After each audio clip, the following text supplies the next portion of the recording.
Hello, darkness, my old friend. I've come to gang with you again. Because there's a leaner softly pushing. Left AFK while I've been farming. And the gangs that fail at least get a flash.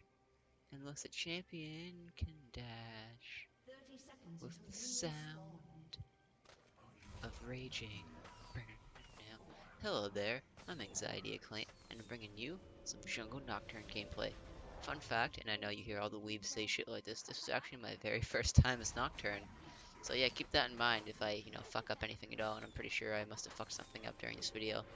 Nobody's perfect unless, they get plastic laser surgery and they have all their upper blemishes covered up by, the various techniques of today's society, but yeah, even then they won't be perfect, because it's on the inside that matters.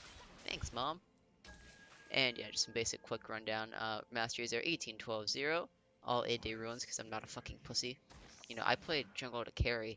I don't tank. Since the LCS, I don't team play. Okay, I really feel bad making that joke. Like kids don't follow that example. I'm here to shitpost and entertain you, not to teach you how to play League of Legends. You can go watch the various other informational YouTubers to do that. You know, like Sneaky. Anyway, let's see. What do I want to talk about? Myself? Nah, nobody wants to hear about that.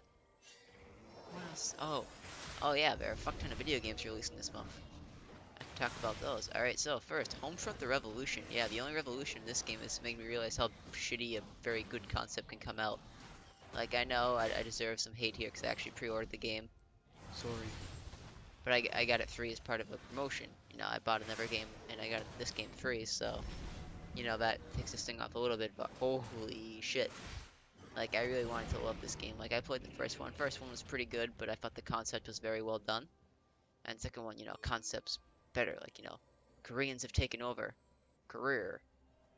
Right, they've taken over with their shitty pop music videos and their, advanced technology. And they built a backdoor into their technology, so one day they turned it all off. And, we had to live in a world where people 30 years ago now would have survived just fine. It was crazy. But apparently, the Koreans overwhelmed the American populace because there were no smartphone apps or videos of cats, and they were able to just crush our spirit. And so that was basically the setup for the game, is that you're a resistance fighter, but of course, you don't talk at all. Because hey, who needs voice acting to get involved in a character? Well, really, you don't if you do it right, but it's not done well here. And then after some flimsy story setup, you're more or less thrown right into it, and holy shit, this game is broken. Like, it's more broken than my dreams and aspirations. Like, that's how actually broken it is. That's how destroyed this game is. Like, the frame rate drops in and out. It freezes at random points. The AI is, bad. Like, I watched a Korean soldier shoot at a wall for 5 straight minutes. I know they, squint because they don't have the best field of vision, but Jesus Christ, you think they'd be able to see me and not shoot the damn wall? But, yeah, and also, the whole thing is more or less a rip-off of Far Cry, like the platforming, the map layout, not the map layout, but the way objectives are set up, the way hubs work. It's very much, well, I don't say ripoff, inspired. My inspiration by Far Cry in the way that it's more or less presented, except it's like a poor man's Far Cry. So imagine you're playing Far Cry 4, not as good as Far Cry 3, but you're like, yeah, no, this is really good. I got some more of what I wanted. I'm happy with this. Yeah, so imagine if there was just less of everything to do. There were no animals. The setting was kind of, well, the setting in the game in Homefront, I'll give them that, is very good. But the setting, doesn't cover up the fact that if you kill somebody, it just doesn't feel satisfying. Like, that's another thing. The gunplay is holy shit.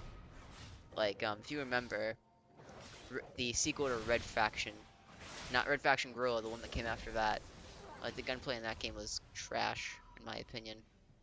And the one that came in between the good Metro games, after the first one and before Metro Last Light, it was, goddamn, son. It just doesn't feel good to kill people. And I know, that's such an anomaly in today's American society, because a lot of people kill other people. It's the gun's fault, though. Because the gun chose to make this shitty video game. At least the gun would give me a way out instead of having to grind through the thing and through its repetitive storyline. But yeah, I'm really disappointed, because I wanted this game to be good, so badly. The concept just sounded amazing, but in execution it sucked. Like a lit strip club. Sounds good, but when you see the strippers, not as good. Alright, moving on from that catastrophe, that abomination. You know, we had to have Hulk come in and beat it up, you know, so we can get rid of that abomination. Next on the list is Doom. Now Doom's already been out, and I actually hear it's pretty good. So what it's about, right? You're a space marine, and there are these aliens, and like, you know, there's this girl Amanda Ripley. Yeah, no, I'm just kidding. Or am I? Yeah, no, I actually am kidding.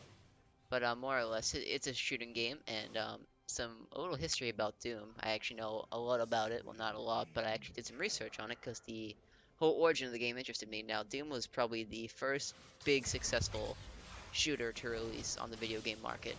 Like, if you had a PC back in the 90s, you played Doom.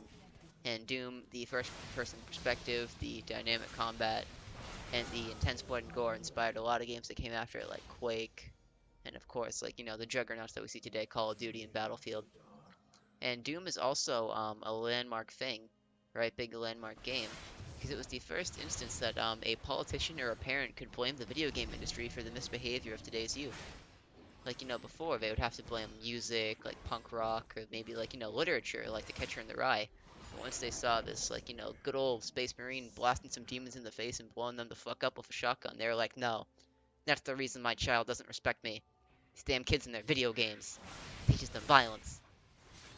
All studies been done have disproved this theory, but we know it's true. Yeah, fucking Jack Thompson, fuck that asshole. And so yeah, like if you're in America and you don't have like a piece of art, whether it's music, literature, a video game, movie, to blame for the transgressions of another group instead of like, you know, confronting your own misgivings and failures in order to better hash out your problems, then are you really American? At least not after 1990, you're not. All right. And so I'm gonna play Doom. I hear it's really good. I'm probably gonna trade in Homefront, and GameStop would be like, great, 90 cents. You can put 90 cents towards Doom, and I'll be like, oh, thanks, GameStop. At least buy me dinner next time before you fuck me. But hey, I buy games from them. I guess I'm the one to blame, because I'm the consumer. I'm fueling their batshit desires. Alright. But yeah, that is Doom. Doom! Yeah, I just want to say for, like, you know, as an aside there, it sounds like such a badass title. And I heard that they play heavy metal music during a lot of the fights, and that would just make me come. Like, if that's true and I'm playing the game, like, and then some fucking thrash metal comes over the speakers while I'm blasting some demons in the face, or like whipping out a chainsaw, Gears of War style, I am going to cause a white oil spill in my bedroom. You know, we're gonna have to call BP, and they'll be like, sorry, we'll clean it up. Gonna kill all the wildlife though, because of all the salt and sperm. Yeah, so I don't know how that'll go. Alright, and what else have I been doing? Ah, yes, Overwatch. Now, I really want to play Overwatch. I'm going to actually be recording Overwatch and bring some gameplay to you guys. And unfortunately, I didn't get to play the beta, like the open beta, because I was too fucking lazy to download the game because I've been focusing on YouTube stuff. And I didn't play the closed beta because, you know, I'm not some famous YouTube personality. And, like, you know, I would have sucked a cock to get into it. Like, Blizzard, hit me up if you ever want, like, a good hand job or a good rub and tug or a good sucky sucky fucky fucky, but I don't know. I guess my oral skills just weren't enough to get me early access into the game. So for that reason, you know, and also your progress doesn't carry over from the open beta to the game, so I didn't really see a point in grinding away. I'd rather, like, you know, learn it the first time on my own. But yeah, Overwatch was created when Blizzard combined Sugar, Spice, and Team Fortress 2, right? And then they got the Powerpuff Girls in Overwatch, but instead of rebooting the Powerpuff Girls for the 80th time, they decided to just go with Overwatch because it was a, you know, very clever blend of MOBA elements and first-person shooter elements and third-person shooter elements, right, all into one. And so, yeah, I really want to play that game. I have that pre-ordered too, so if God help us all if that game's bad after the beta and everybody knew it was good. Everybody thought it was good at least. Yeah, God help us all. Like I'll chop my left thumb off. I don't need two thumbs. Fuck evolution. But yeah, I'm really excited. I just want to get that out there. And also the art style looks absolutely fucking gorgeous. It looks like a more updated version of the cartoony, like, you know, charming graphics that we've seen come out in various titles over the years. Let's see. Alright, I feel like there was one more. Oh yeah, Uncharted 4. How the fuck could I forget Uncharted 4? Now, I actually played Uncharted, the original Uncharted, way back in the day. I believe it was actually one of the launch titles for the PlayStation 3. And Naughty Dog was able to more or less build like, you know, a new IP and a new franchise platform out of that game. It was very good. You know, action was great. Those set pieces, by God, those set pieces were orgasmic. Like, man, I'm gonna be orgasming platypi all over the place today. Man, I just gotta stop playing video games. They really are the cause of all my sexual transgressions. But yeah, Uncharted was very good, had better set piece moments than most Hollywood movies, you know, because the believability, the physics engine, and the fact that you had direct control, so in a way you were experiencing said set piece moments, like, you know, the cars falling off of bridges, the avalanches, the boulders, you know, swinging from vine to vine. You were experiencing them yourself because it was an interactive experience. All the experience because you had to get enough experience, and you were only like, you know, really good at the game if you were an experienced adventurer. Just got to get that out of the way before I level up from all my experience. Alright, and continuing on a little bit more with that game, I played it. I never bought Uncharted 2 and 3 for some reason. Yeah, I don't know why. Like, I legit can't tell you, it just never came up. I gravitated more towards more expansive open world games during the time period when those two were released, so maybe that's it, I don't know. But Uncharted 4, I'm hoping to pick that up. I've heard some very, very, very good things. The only criticism I've heard of the game is that the story just kind of resolves. Like, bad shit doesn't happen. Like, I believe it was Donkey who pointed out that Nathan Drake just kind of saves his marriage within like 20 minutes of the cutscenes. So, you know, if you get really emotionally into these characters, I guess you'll be happy in a way because it's a happy ending, but I don't know. But other than that, I hear the game's absolutely fucking amazing, so I'm really excited, hyped to play that.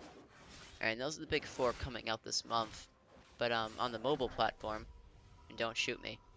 Please don't shoot me. I know I said mobile, and mobile is the fucking scourge of the video game industry with all the fucking yeah, actually, I'm gonna talk about that for a little bit. I'm gonna go on a rant about that. Yeah, these jackass mobile companies creating these pay-to-win transaction-based games that draw you in using basic activities that touch upon human psychology. Like, yeah, no, you thought there was like a reason, like, or you thought that there would be some purpose to the way mobile games structure their early game content in order to draw you in? Well, there is. It's all based off of various studies that tell you, like, you know, you have to play this game for so many minutes or so many hours until you're willing to invest in it. You have to be this level of immersion in order to get sucked in by the pay to win aspect. Like, it's really a bunch of bullshit and such a shitty, shitty business practice. And, like, yeah, fuck that. Fuck them. Fuck Farmville. Fuck all those, like, you know, tap to win slash pay to win games. Like, South Park eviscerated them, and if you have a chance, go watch, like, that South Park episode. I believe it's called, like, Canadian Devil or some shit, like, cause, they heavily imply that, Satan's from Canada is behind the whole thing. It's a great episode, but yeah. Fuck mobile games. And also, I'm gonna cut into the original topic of this live commentary because I just got a notification from Handy Dandy Reddit. Thanks Reddit. That Miffy and Sven have left Origin to go to G2. That's fucking huge, man. I'm gonna talk about the situation for a little bit. Okay, so apparently the perks at G2 were just too high. Like Origin couldn't match them. Like all that vacation time, I guess, was so like you know enticing to Miffy and Sven. They're like, you know, we really need a vacation because apparently they were a bit salty because amazing power of evil, Soaz and Peke, or not Peke because he runs the team, right? But the other three all go on vacation without them, like you know during the spring split every year, and they miss practice time, and like you know some would even argue that there have been games that they haven't even showed up to play in the LCS, which is a bit weird. But hey, I don't know how they do it because it's like they're there physically, but it's like they haven't shown up. But anyway, but anyway.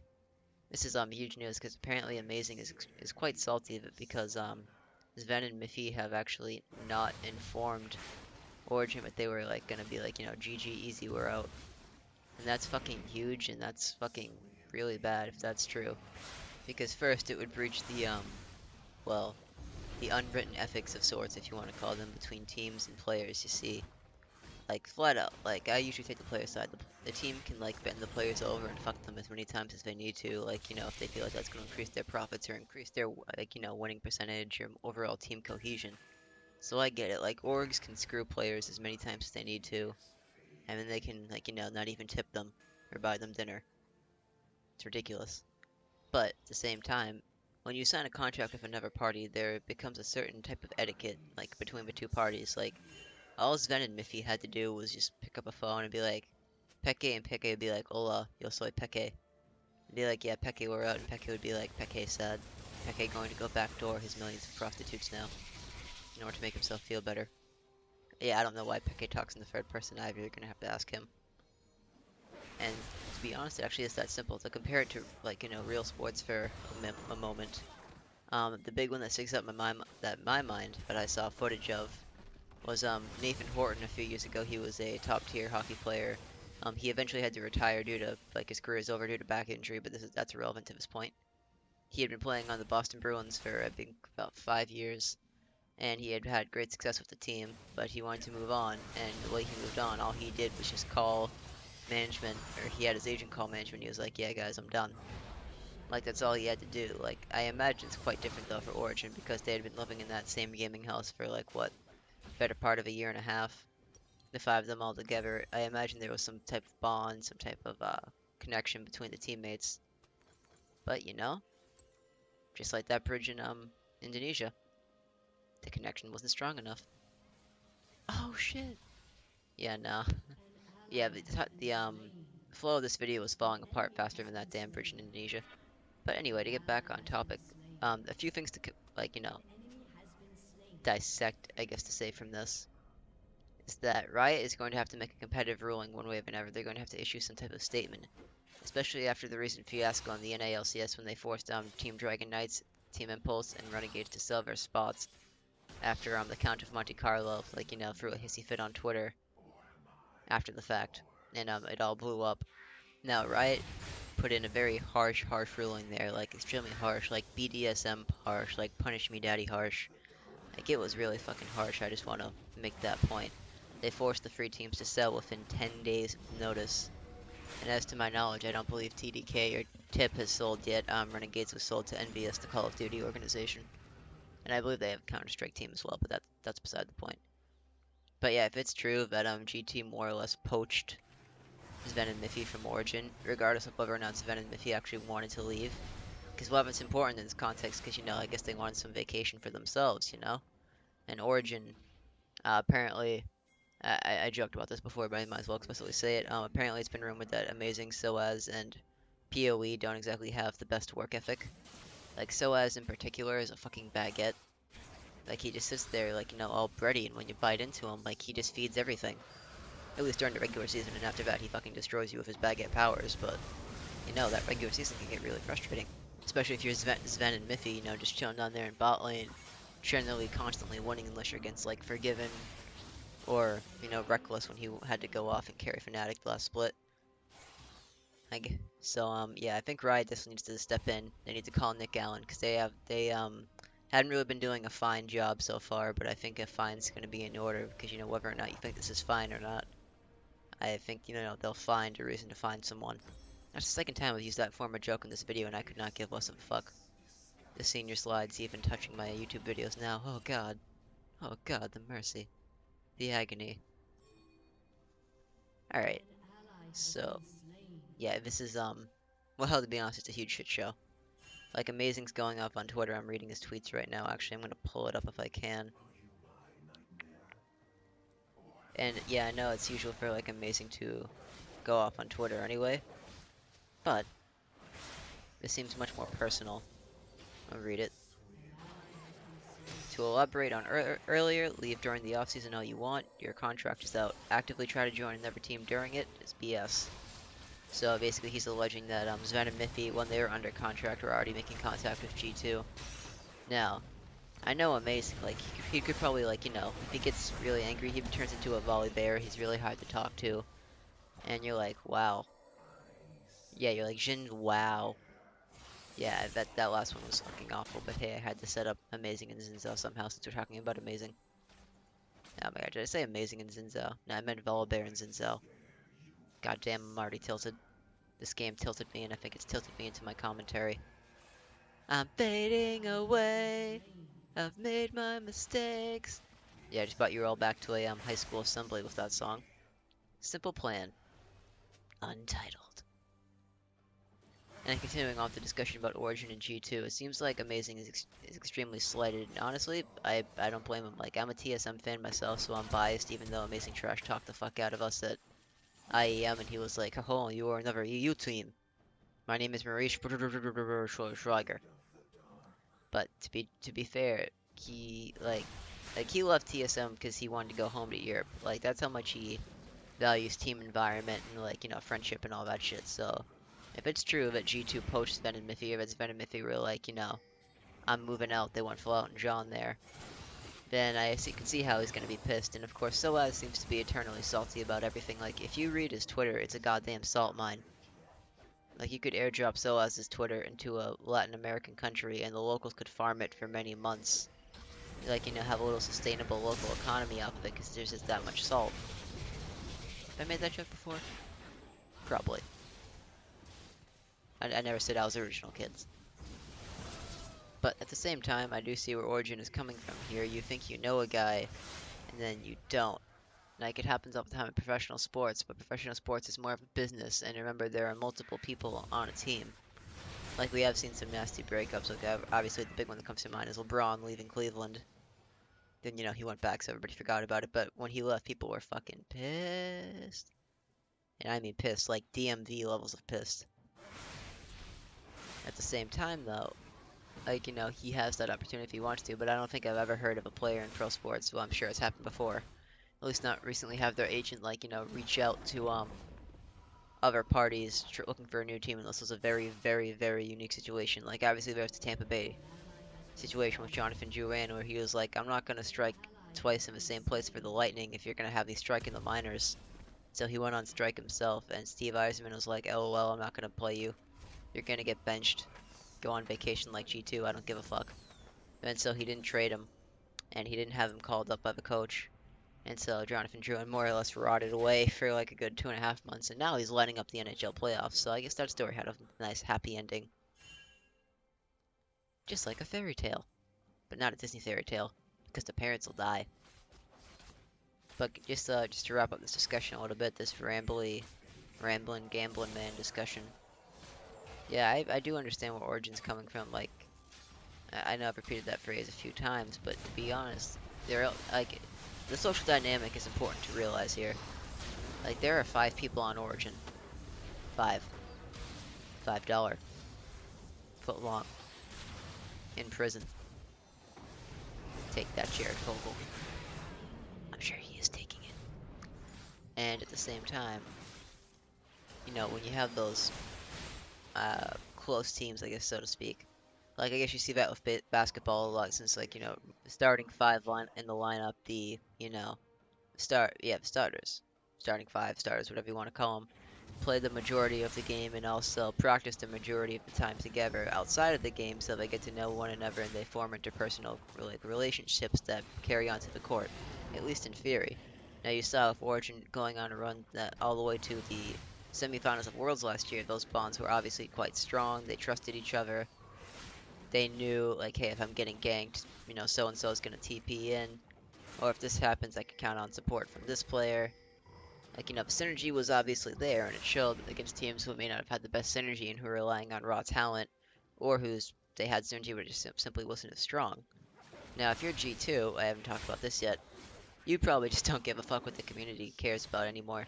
Like, there was that whole vacation fiasco, that PR nightmare. Like, it's basically been confirmed at this point that they didn't actually go on vacation. They just had a fuck ton of internal problems because they told Emperor and Hybrid, hey, just so you know, we're gonna replace you after you got us first last split.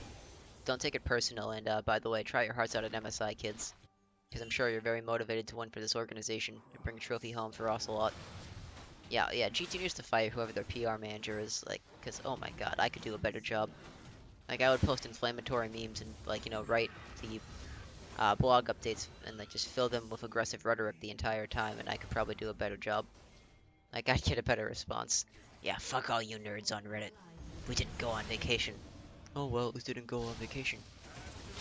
And now, not only do they have that whole thing to contend with, they've also, well, I don't want to say poached, because we don't know if it's poaching at this point, but they took some of the most popular players from Origin, Sven and Miffy, and they more or less, like, you know, said, hey, fuck you, Origin.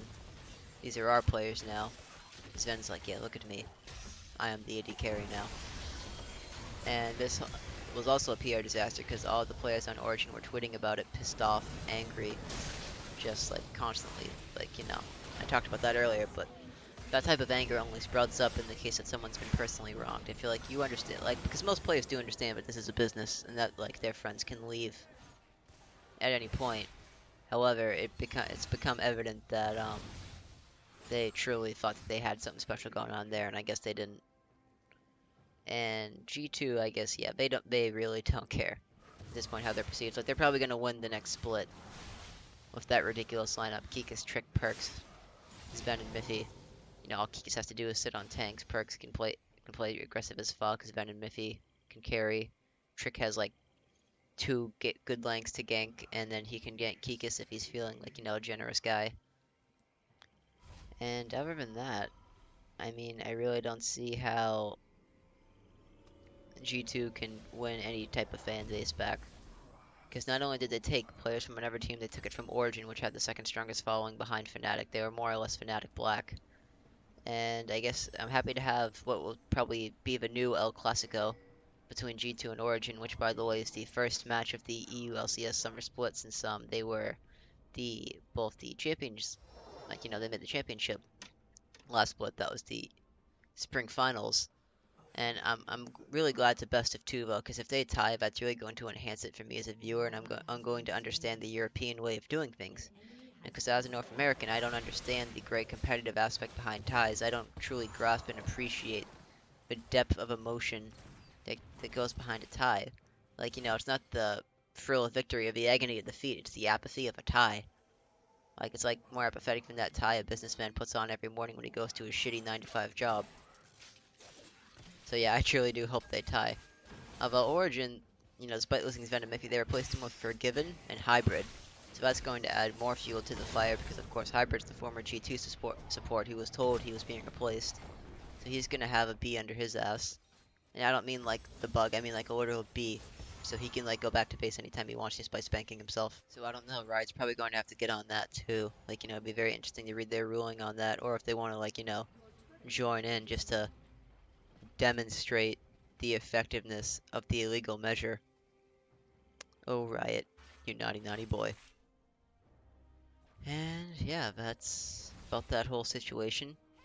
Not well wrapped up. All incoherently rambled about. Yeah, I'd say I hit everything. Oh, and also Forgiven and Soaz are going to be on the same team, and Forgiven is infamous for flaming his teammates for not practicing hard enough, for generally not trying as hard as he is, and Soaz is infamous for not trying. So I really, really want to hear those comms and want to see those interactions between those two. You fucking disgrace. Why you not TP bots after enemy top laner? Shut the fuck up, you Greek pussy. You shut the fuck up. No, fuck you. Fuck you. Yeah, I imagine like the nationalist barbs they'll be throwing at each other. Like, you know, I imagine Forgiven will call him a surrenderer. Surrenderer. Yeah, it's not a word. I'll say that he always surrenders and call him a baguette. So as will tell him that his country's being taken over by migrants who may or may not be terrorists. Psst. They're actually terrorists. Just want to put that out there. You heard it here first. And I'm really excited, I guess, for EU Summer Split now. But it doesn't matter, because Rockat's going to triumph overall, because I got my boy Steelback. Steelback. Is what Fnatic should have done if they truly want a superior team fighting ADC. Because who needs, like, this proven superstar of Reckless? Nah, you want Steelback. Even though Steelback improved greatly and, like, destroys people now. And yeah, this video kind of got derailed by that huge announcement, but I was happy to talk about it because I do love League. As I said before, League is love, League is life. I chose League over my life because my life is League. I don't know if that makes any sense, but now I did this video. And I think that's just about going to end the video here. I only have about a minute left. And I guess Overwatch comes out next week, so you can be looking forward to some gameplay from me on that. I hope to have some to you by that Thursday. You know, maybe I'll record Tuesday, Wednesday, then do some commentary Thursday, post that shit up. Or maybe I'll even innovate and do a commentary during the game. I still haven't figured out how the fuck to do that yet. Well, that and I'm not good enough to talk and play at the same time.